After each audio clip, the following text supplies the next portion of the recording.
Hello, everyone. Can you hear me? Is that good? Good. Okay. Hi, everyone. My name is Trish, and I'm from Great Plains Action Society. You guys probably have seen me in other live streams. I am here today with the GPAS collective, the Great Plains Action Society collective members, and we are here today to talk about abolishing white supremacist statues, monuments, symbolism. This can include Native mascots. There's been recent news of Disney pulling some things and Dr. Seuss also pulling some of their books out of the collection. And we just wanted to have a conversation about it today amongst our collective. We are doing our first 100 days of Biden campaign, and we wanted to make this a part of our goal to push the Biden administration to address these problematic crises that are going on.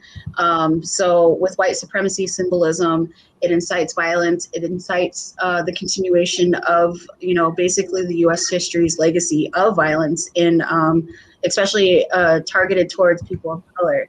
I'm going to allow Sakawis to kind of introduce herself, and then we'll kind of introduce everybody as we get further into the program. Tati, buona pizza. Hello, good afternoon. Excuse me. Yes, so we are talking about monuments to white supremacy in the state. Monuments are, not just statues, they are like murals, names, holidays, mascots, all those things. And they are extremely problematic because they perpetuate, like Trish said, violence and a whitewashed history, that does not depict what's really happened in this country. And we see them everywhere as Indigenous people, as black folks as well, Latina, Asian American, Muslims, like they also probably notice this as well all over the place. Even women, there's a lot of statues of misogynist people around this country, and LGBTQIA, like it keeps coming to mind. But yeah, so there's this country basically uplifts the white, heteropatriarchy. That's the problem. And with the BLM uprisings this last year, there were a lot of there was a real push to remove these monuments all over the country, and it was really exciting to see, especially from like a group like ours that has been working on this issue for years already in the state of Iowa, and it was very empowering. But the one thing that and I'm just talking from my perspective right now, not the groups, but the one thing that bothered me as an organizer is seeing Black and brown folks like at the front lines being, hurt, shot even, and threatened with 10 years in jail by Trump, and, all sorts of other violence, that was geared towards them, because as we all know, these statues mean a lot to the foundations of white supremacy and to the work of white supremacists like right now. And it's these monuments depict to them their power and their place and privilege in this country. So when you come at it, they're pretty, they get pissed off. And so I don't want to see people hurt anymore. I think that it's not our job to take them down. I think it's our job to tell them to take it down, but it's their job to actually do the work. And so, then we've been doing this work. We did something back in February, and then years before that, and then we had another rally in June or July. I'm sorry, July 4th, exactly. The perfect day to do it. The ultimate holiday to the celebration of settler invaders in this country. And so we started a petition. We started a letter. And we organized this rally on July 4th. It was a little difficult because there were white supremacists, like about 100 that showed up and protested against, what we were doing. They threatened us. They threatened our children. Even they told us not to bring children to the event because we would be infiltrated. We had to deal with the cops who showed up, who were warned about this ahead of time, and were nervous about what we were planning to do.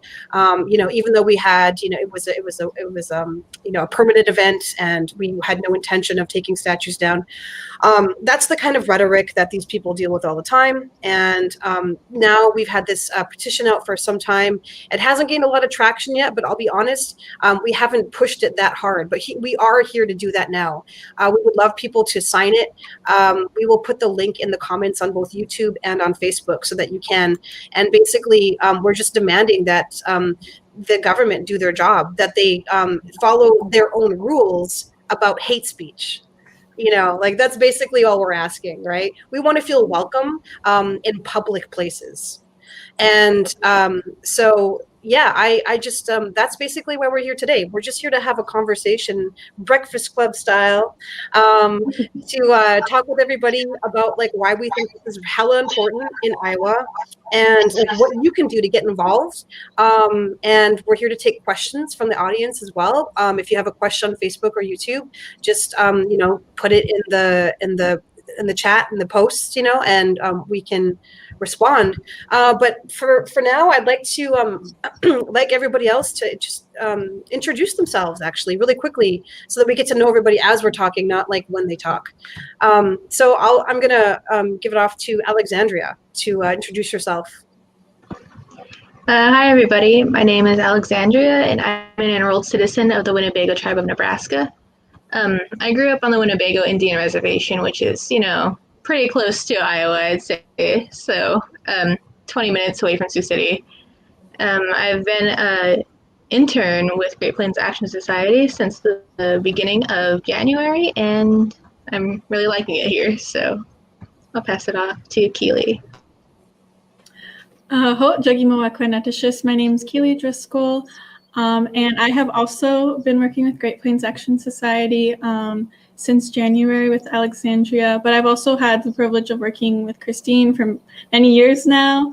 And I grew up, I went to the Meskwaki Settlement School, but I also went to numerous public schools. So these kind of topics I've really had experience with in the ignorance that are behind these monuments and these holidays. And that's one of the things that I think really drives and inhibits the fact that they haven't been taken down yet. Because if people knew the truth, then they would want to take them down. And that's what we want. We don't want to erase history or even colonial history. We just want it to be taught truthfully.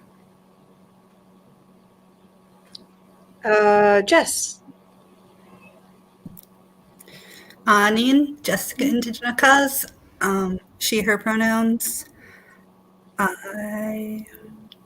I'm a descendant of the White Earth Ojibwe tribe, and I've been with Great Plains Action Society for about a year. So I was pausing because I couldn't remember how long. That's technically much longer. We've been home for a while. Right? But yeah, it's really been a privilege to be working with everyone, and I'm excited for this conversation. Right now I'm in Iowa, but I split my time between Iowa and Minnesota. And I'll pass it off to Ronnie. Hi, I'm Ronnie James. I've been with Great Plains Action Society since last summer, around the time we started working on this petition. Born and raised Des Moines, Iowa area, ground zero for a lot of these statues. I've lived in their shadow my entire life. They're in the bank. There's photos of them in the banks and in the airport. So I find this very important work, something that I'm very glad to be a part of. I was just thinking, we have never had any type of event like this where all of us are in the same space. You can see all of our faces. Somebody take a screenshot.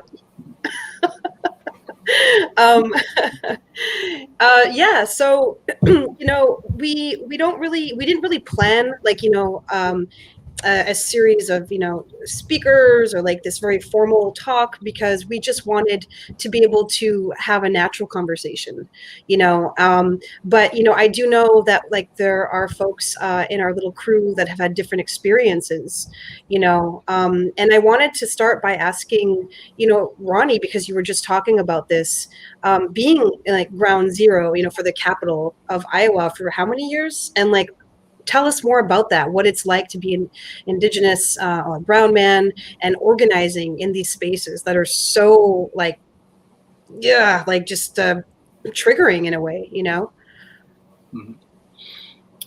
So I was raised through high school in Indianola, Iowa, where the team name was the Indians. So that was where I really started thinking about these sort of things. First time I was ever published was in the local newspaper, writing an editorial about the team name. And then we take, in elementary school, we take our field trips to the Capitol and take the tour, and you see these paintings just celebrating genocide and colonialism. But it was never spoken about that way. That was something that me and my brother would talk to each other about. But it just wasn't a thing here. And as you get older and you start seeing them more, and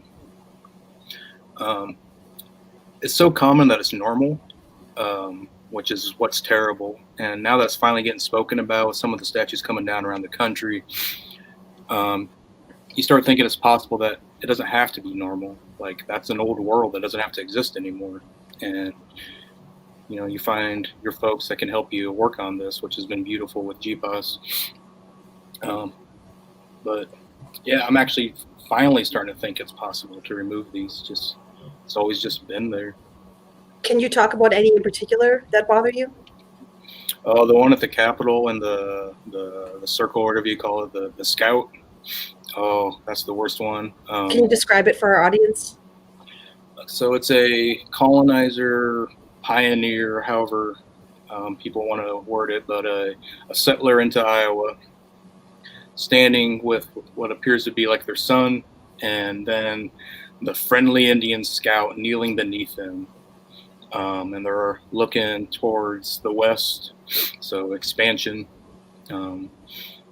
And the apologists will say it's supposed to show collaboration, but we all know what the true story is there, why it was created. And it's actually a really well done statue. A lot of work and really very nice materials was put into this to celebrate colonization. Now here in Iowa, where especially in the Des Moines area, Indigenous people are such a small number. So that's how people think of Indigenous people in Des Moines. That's what represents them. That's the one I would love to see replaced,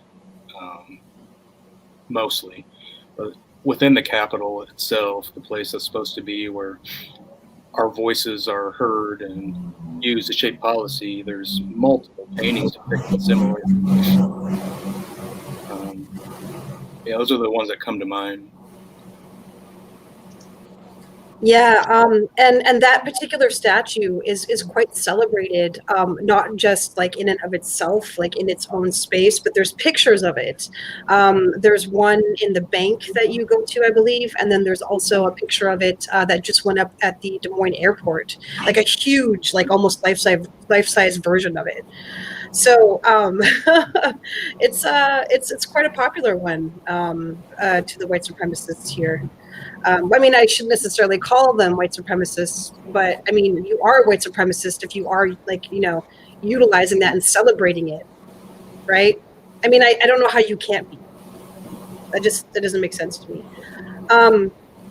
Jess, like, wasn't there a statue that was taken down in Minnesota this past summer that your family was there to see? Yeah, I'm sorry I missed it, but my sister and my niece got to be there for the toppling of the Columbus statue in Minneapolis. I think it was Minneapolis, might have been St. Paul. Yeah, that's a statue that Indigenous people have been trying for years and years and years to get taken down. So when people, you get in the comments and read about what happened, people will be like, well, why didn't you go through the proper channels? And And they tried for years and years and years, and it didn't work. And so when George Floyd was so blatantly and brutally murdered, before our eyes, the damage and the harm that white supremacy is doing really came to a head. And people said, we're not taking this anymore. This needs to come down. And yeah, it was a really beautiful sight to see. And I'm really happy for the youth like my niece who don't have to grow up seeing this, every time they try to go to their capital. And she was there, and she's how old? She is 9 or 10 at the time. She's 10 now. Wow. So she saw this as a young person. Mm-hmm. And did you talk to her about it at all? Like, what did she have anything to say about it? Yeah, I mean, she thought it was great. Indigenous kids don't really have the luxury of growing up not talking about race, and she is like her mother and myself, mixed and on the pale side. And so there are so many identity questions, and we need to have open and honest communication about those early on. And so, she knows what it is to be Indigenous in a society that has been actively trying to harm Indigenous people. And, while she and, myself too have, lighter skin privilege, like, it's our responsibility to be advocating for those who don't and to use that privilege. And and these things just need to come down. The great thing about kids is that, like, until you start filling them with wrong information, like, they themselves are like, yeah, this is dumb. Like, why would you honor this person who, you didn't even go here, Columbus never set foot in Minnesota, he did horrible, horrible things. And, a child presented with these facts is going to go like, yeah, maybe we shouldn't have a statue for that. And so, giving them the truth, they will make decisions based on what happened. And that's really cool to see. We should talk about Columbus. Trish, I'd love to hear what you have to say about Columbus. Oh, yes. It's kind of like the epitome of like all this bullshit, right? Oh my gosh. Okay. So statues. So I was adopted, and I was adopted into a non-native family. My auntie married a non-native man, and basically they divorced, and he got custody of me, probably because he worked at John Deere, which, not to say that my adoptive mom wasn't, she was an RN at Covenant, but that's just how it went. So I grew up in a Catholic school setting. So from kindergarten all the way up until high school, I was in the Catholic school system, and I was very oblivious to my roots, basically. And I went to Columbus High School in Waterloo, Iowa.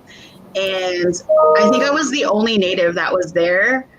And possibly, like, there was maybe like a handful of people of color, right?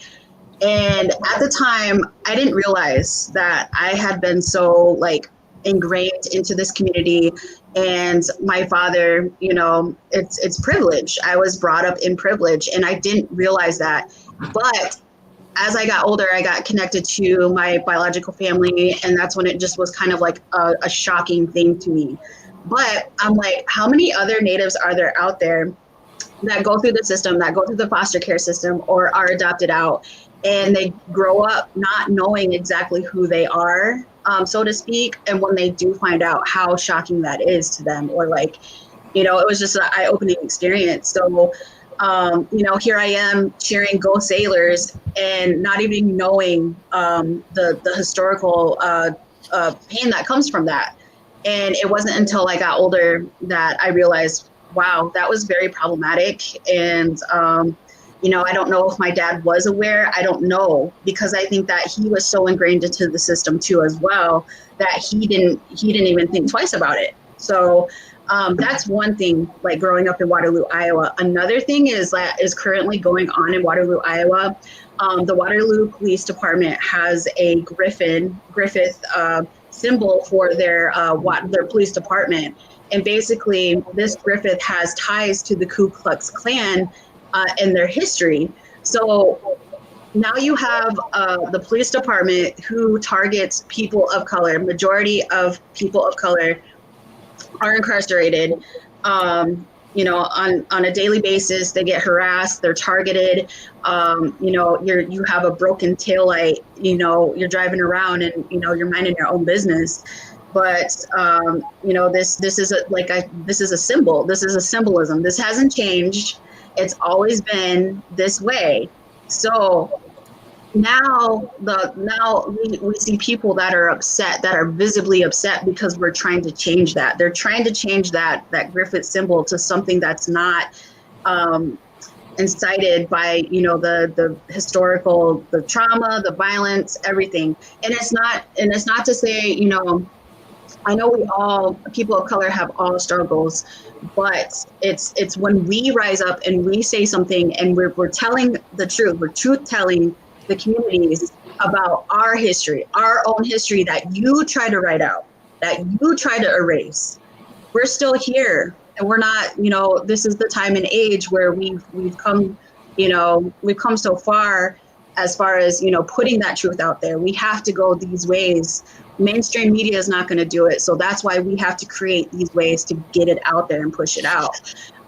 So right now, currently, I think there are some patches, but I think they're going to keep like the original one is what I understood, but they're creating a second one. So I'm just really upset because it's like, no, take it all down. You don't need a symbolism of the Ku Klux Klan. What you need to do is create more relationships with the people of color in that community, and let's start from there. So I just want to take a big shout out to people in Waterloo, Iowa right now that are currently addressing that. And, you put yourself out in a very vulnerable position. And I think that takes a lot of courage to do that. And so my kudos to all them that are doing that. So, but that's just my own thing about, Columbus and symbolism and what I've grown up in. So, I don't know. I think our next guest is going to be Lance Foster here, but I don't know if anybody else wants to expand on that. He'll be another 7 minutes. For sure. Yeah, not a problem. But I just didn't know if anybody else wants to talk about, what Columbus means to them and, just the whole falsehood. It's a fallacy. It's basically a fallacy that people buy into. Yeah, and the problem with Columbus is that Columbus is kind of the umbrella that is allowed, like, in my opinion, like the rest of these, it's like the precursor, right, to like all of these like other problematic monuments to white supremacy. Not that saying like, Columbus like was the first, monument or anything like that, but that like Columbus is considered the first, to set step on these shores, and the first to truly, create havoc and violate and perpetuate violence on Indigenous peoples. I mean, he was a rapist. He was a murderer. He was a slave trader. He was, he was a thief, a land thief. And he was terrible. He cut people's hands off if they didn't bring him, enough gold. And he regularly, raped women and children, or him and his men, And so, does it not just like, and I'm hoping somebody here can respond, like, does that not just like absolutely blow your mind to think that this is what this country celebrates? Like they have a holiday dedicated to this guy. And that's the other thing we need to get to is holidays. How problematic that is. Does anybody want to respond to that? I do. Right. I mean, it's not just bad that it's a made up story, but also that it's a made up story intentionally to cover up the truth, right? America needed an origin story. And so it gave itself one that wasn't what it was, which is, British colonies that wanted to keep going with slavery after Britain said no. Like that's the story. And that's the story that they don't want to tell. And so, lies are problematic in and of themselves, but, covering up the truth and that truth not being exposed is a huge problem. Yeah, absolutely. I mean, people should look into like the origin of this made up Columbus story. Was Washington Irving wrote like a semi-fictional biography of him, and then like people just ran with it. And it really sucks too, because Italian Americans, the Italian American community is very proud of Columbus, and like in not at all any of the right ways. I think they're also celebrating a fictionalized version of who this man really was. So, it just makes you realize like how deep this goes, and how entrenched it is in people's identities here in the US. Yeah, I feel as though, speaking from everything everyone has shared, and that we do have a shared experience of having to deal with these assumptions and these monuments, is that like it's not by accident the way that Natives are portrayed in monuments and mascots. It's not an accident, and it's intentional. And I think a lot of Americans avoid the truth because that would require them to take responsibility and to hold guilt for everything that they have now today. And so I think that's why it's so difficult for Native Americans and people who are of mixed race, that they have to carry like that extra burden of ignorance that people are choosing not to carry and take responsibility for. And it's not taught in our school systems, which is really difficult. Alexandria, do you want to respond to that?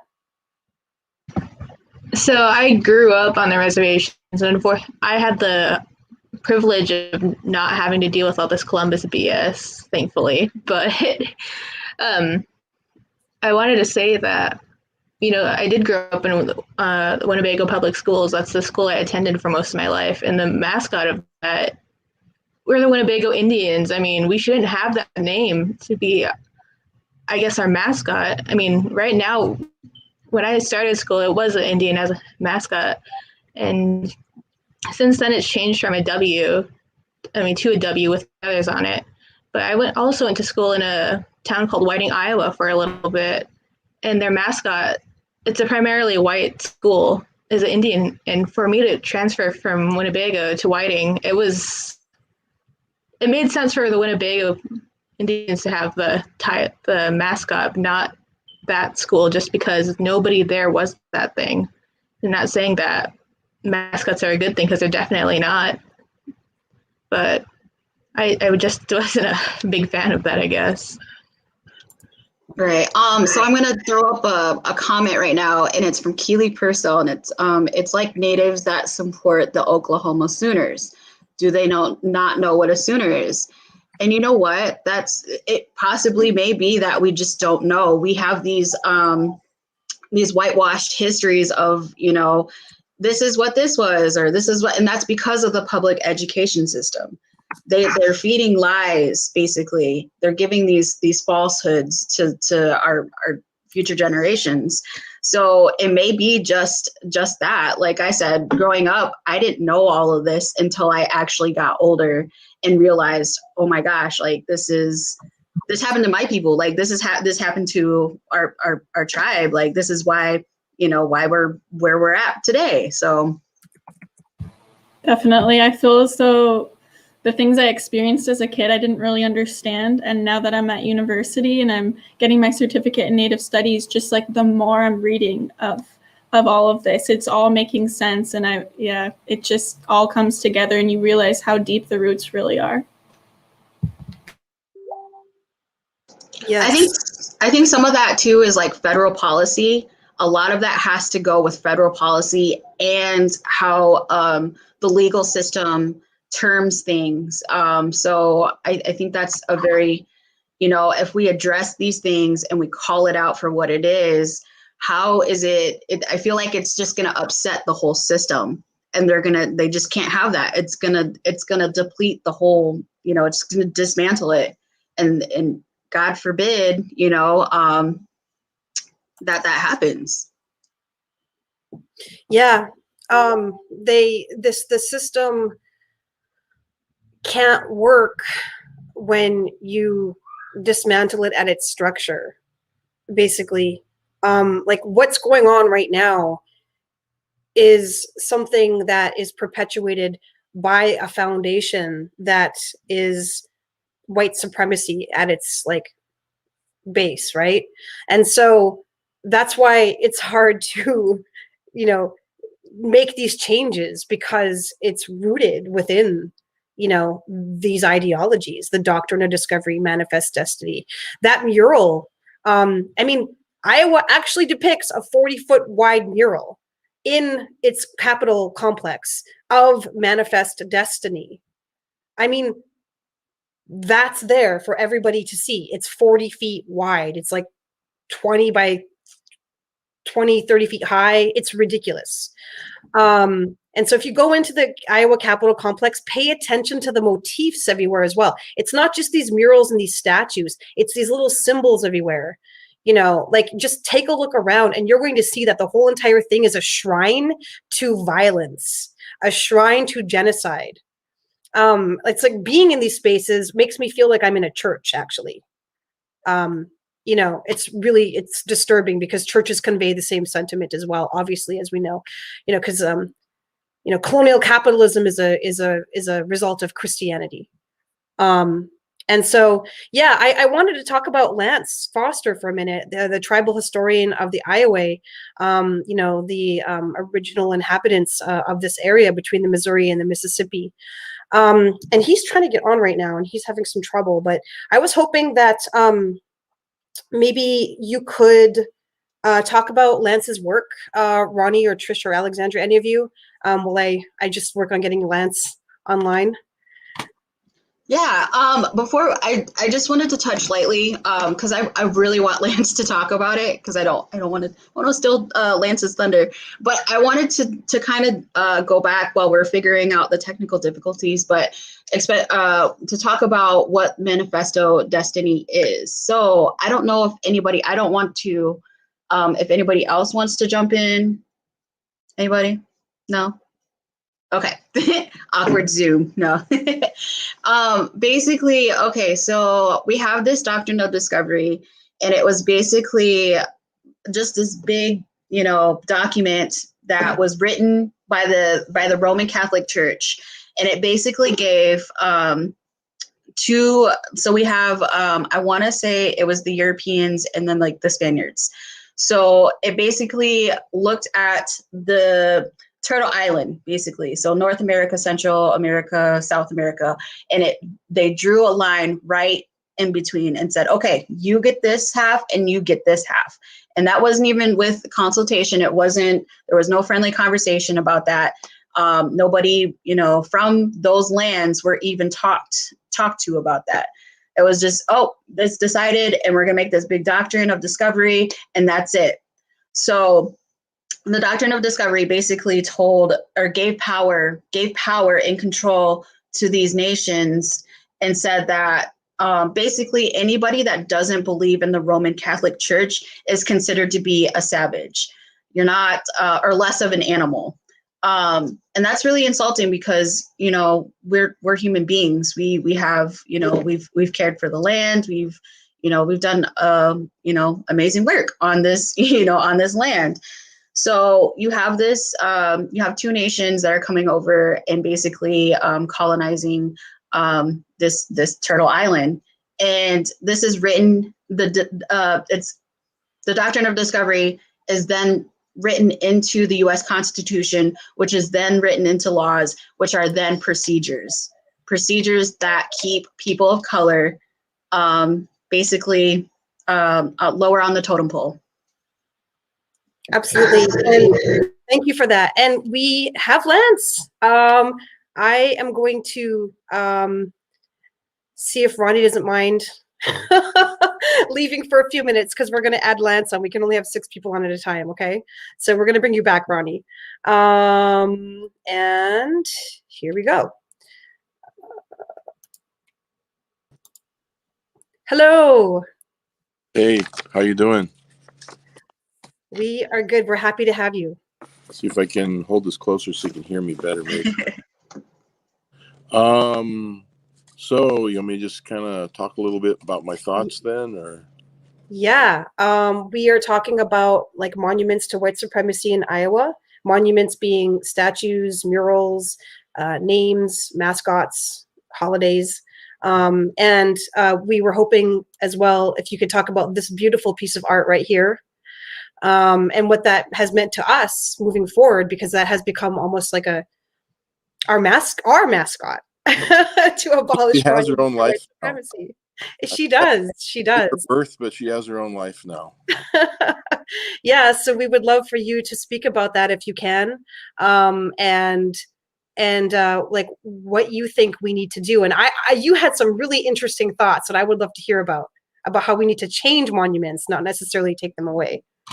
Right. I think I'm obviously an old guy, so I got my own problems, but I'm coming at this as an artist too, you know. And I look at history. I look at the different attempts that people have made to take erasure from a place of whatever group, whether it was the iconoclasts in England when they had the religious wars over there, or seeing the destruction of Buddhist statues by some of the religious people. Oh no, you're cutting out, Lance. We might have lost Lance. We'll give it a couple of minutes here. Yeah, well, let's put this up here. Okay. Oh, here he is. Hi, you're back. Cut out. See, this is the reservation here, and this is the connection I have. So that's all right. That's why Biden needs to put 5G networks in all the reservations. I'm just gonna put that in there real quick. I'm one of these either or guys, because I'm kind of like, it's good, but I also know people that are sensitive to those kind of signals. Yep. Places here that you can't even get a regular phone signal at all. So it's kind of peaceful for people that have those afflictions. Anyway, my answer, short and sweet, in case I get cut out again, is create more art.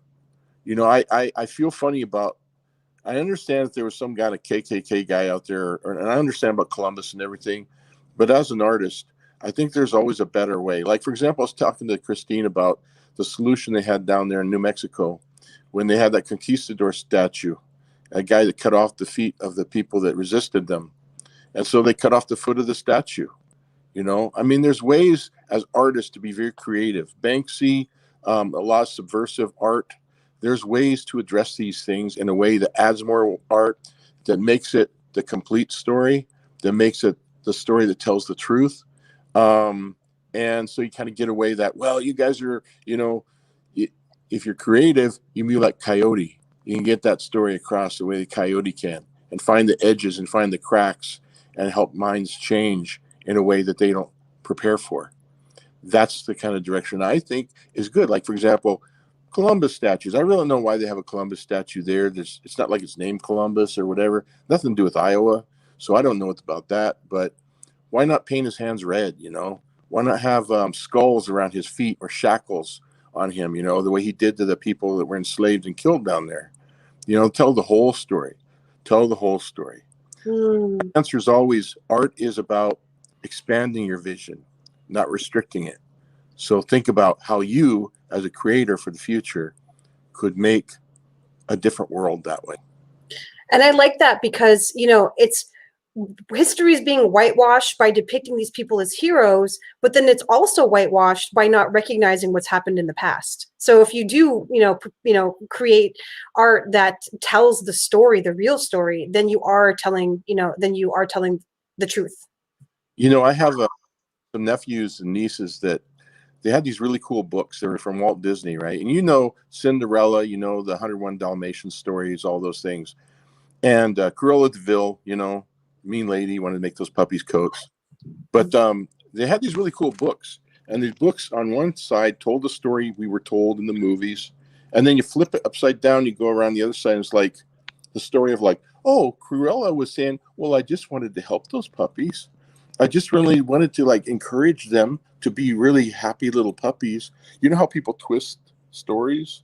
Mm-hmm. So I just think there's a lot of stories that could benefit from that kind of approach. It's like, you know, we hear one side of the story, but let's hear the other side. Let's hear the side that has to do with our side as Native people. Thank you so much for that. And we have been pushing to get, this particular piece created into a statue and erected at, the Iowa Capitol complex. And Lance, can you tell us a little bit about it? Like the name, can you pronounce the name and then tell us why you made this? Sure. It's makanye, and it means to dig the earth. It's cultivation moon. It's April. And back when I was going to school at Iowa State, they had American Indian Symposium there, and they always would bring speakers like Reuben Snake, I remember, and other people who came to talk about Native issues, James Welch, the novelist. And so this was all about talking about that people don't think about our place in agriculture there, that there would be no Iowa agriculture without Native people, without corn that was one of our ancestors, one of our partners, one of the three sisters. There would be no Iowa agriculture. All that soil that they dig up, that's our bones, that's our flesh, that's us. And so you see the potential here of the four colors of the corn as she's beginning to encourage it. And that hoe there is what they call a elk or buffalo shoulder blade. That's what they used to use in the old days to use for the hoes. And on the one side you have the sun, the past and the present, and then also the rain, all the things that are needed to keep it growing, So that's who that is. And that she is the corn woman, she is the woman of corn.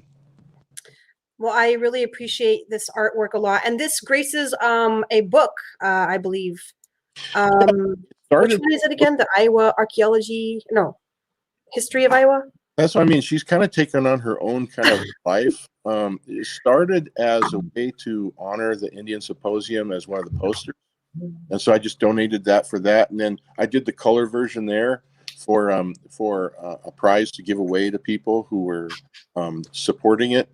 And then it took on, Lynn Alex said, can I use it for the cover of the thing? And I said, sure, if it helps. And it's been like that, just kind of ongoing. So she's certainly got her own life now. And now she's living with you guys a little bit. She is. She's kind of all over our work. It's funny. I made a graphic with her on it and put it on our Instagram page. And it's like our most liked post. And I think it's because the art is so beautiful and people relate to it, So it's a very important piece. And I really want to see that become memorialized in Iowa. That'd be really cool. There was another vision I had at one point too, that was part of the corn too. It was like having a giant ear of corn, and each of those kernels, how some of us are red, some different colors, some of us are pale because of what happened to our ancestors and the choices that were made for them sometimes. But that's what we're Indian corn that way, sometimes we're speckled. And I would see a big giant corn ear too, with the different faces of different people being each of the kernels. That's a beautiful project. I think that's something we should definitely work on moving forward. But I know you're busy. I was so excited that you could even make it for these 10 minutes today. And thank you so much for being here with us. Like, it's an honor. And for everybody out there, Lance is also our elder advisor for Great Plains Action Society. I'm always bugging Lance about something. He has a wealth of knowledge about, these lands between the Missouri and the Mississippi, and has done, and beyond, and has done so much to help us grow. Thank you, Christine. I want to mention I'm a tribal historic preservation officer for my tribe, the Iowa Tribe of Kansas, Nebraska, and I'm also been a year and a half now the vice chairman. Yeah, so lots of meetings. Okay. Thank you so much, man. Hi, Ronnie. I would love to turn this over to Alexandria, because you just wrote a piece. on decapitating colonialism. And here is the graphic for that, just so you can all see. Also, this is that statue that Ronnie was talking about, the friendly Indian and the settler looking westward, of course, and it's rather large. I mean, this is really big. And we had an action there back in February, and there's some motifs you can see in the background from the signs we had. So, yeah, Alexandria, tell us about what you just wrote. So I wrote it based on the first time I went to the capital in Iowa, Des Moines.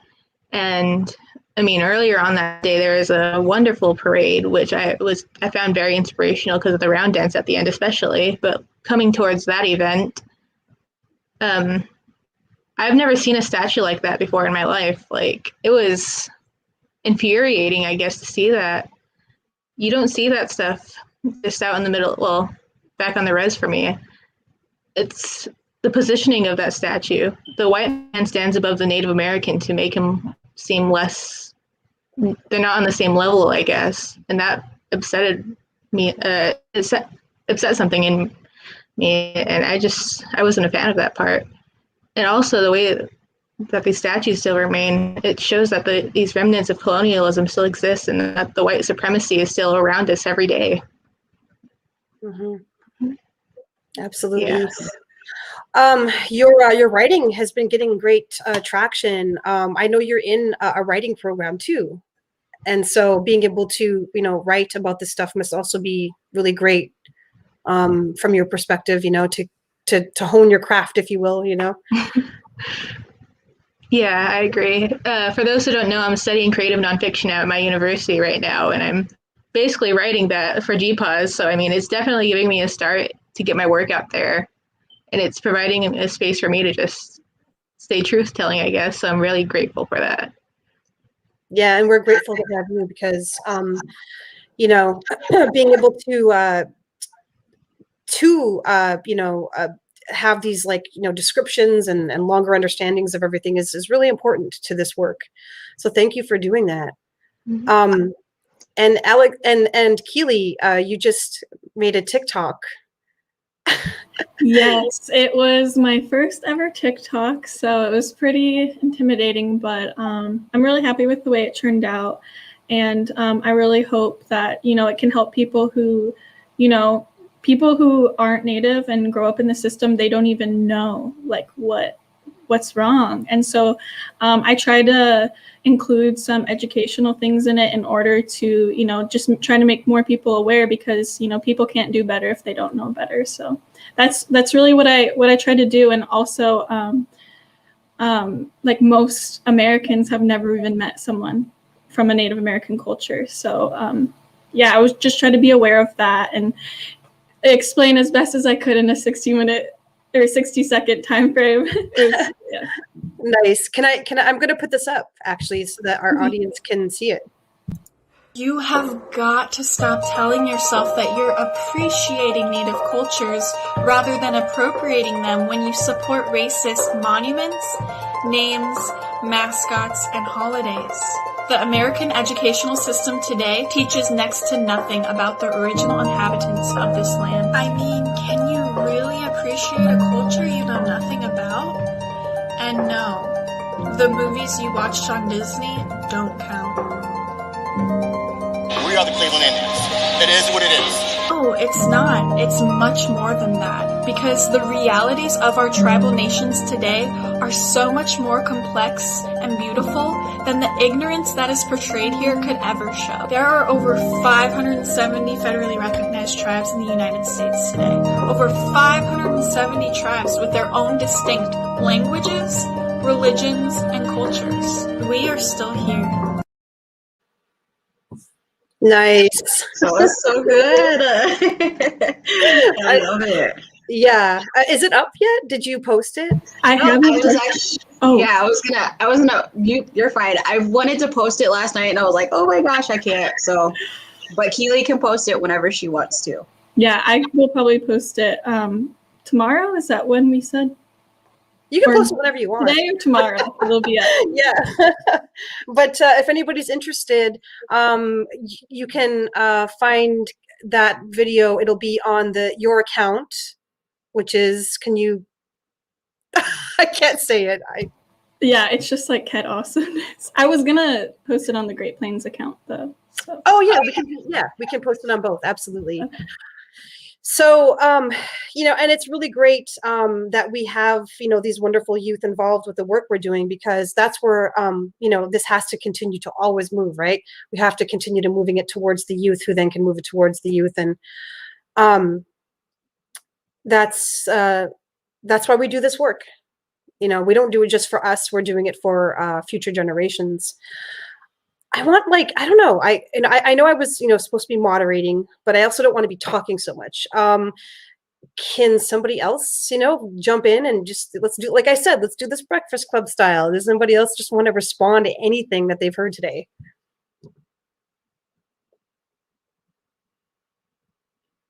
Jess, you're on mute.